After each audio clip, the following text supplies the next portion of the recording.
Call Melissa Lee. Thank you, Mr. Speaker. I have to begin by saying jealousy is such an ugly thing, isn't it? After 9 years of terrible management of this country, after 9 years of terrible management of this country, the New Zealand public voted Labour Party off and decided to go with the National Party, and what a wonderful thing that was, with so many votes. And then, after delivering a budget that actually deals with a recession, the worst recession that this country has ever faced, and this year we delivered a budget that 90% of New Zealand population actually agrees with, that it is good for this country, all we get is jealousy from that side.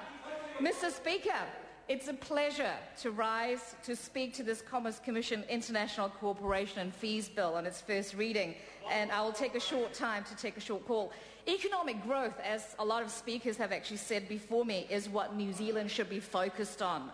This bill is all about lifting New Zealand's economic performance, and this national-led government is focused on improving our exporters' access to overseas markets.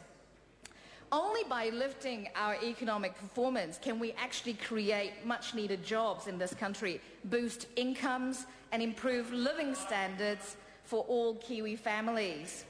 This government wants to see New Zealand companies do business as easily in Australia as they do at home here in New Zealand, and vice versa for the Australian companies, I believe. The easier we make it for companies to operate in both countries by removing unnecessary barriers, the greater the opportunities for business to make big productivity gains and take up new opportunities for long-term business growth. The proposal on the Commerce Commission International Cooperation and Fees Bill are part of the single economic market outcome framework announced by our Prime Minister and the Australian Prime Minister in August last year. This bill actually enables greater cooperation between the Commerce Commission, its Australian counterpart, and other overseas regulators.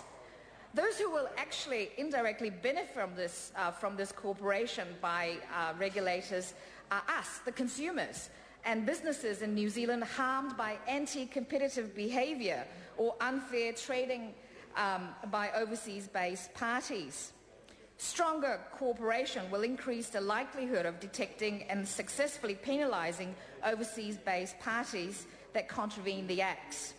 This would promote competition and fair trading in domestic markets, resulting in lower prices, which is a fantastic thing, a greater choice of products and better consumer protection. And as Georgina Tuhiu and I would agree, better quality shoes and cheaper shoes perhaps.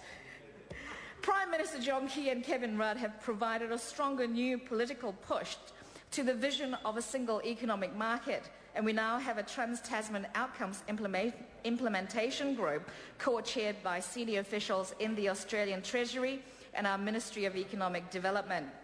Commerce Minister Honourable Simon Power has been given the responsibility to work with his Australian counterparts to advance 27 regulatory outcomes identified by the two leaders. Substantive progress has already been made on working towards a single cross-borders insolvency proceedings. Perhaps, Mr. Hughes, you should actually listen to some of that news. Your Labour Party is not doing that great. Including work towards a single cross-border insolvency proceeding and progress on the alignment of accounting standards for profit entities, a process for achieving more ambitious intellectual property outcomes, including a single application process for patents and trademarks and a single regulatory framework for patent attorneys.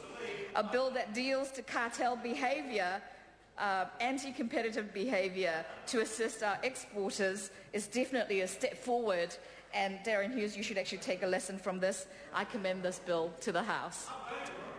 Members, the question is that the motion be agreed to. Those of that opinion will say aye. Contrary will say no. The ayes have it. Commerce Commission International Cooperation and Fees Bill, first reading.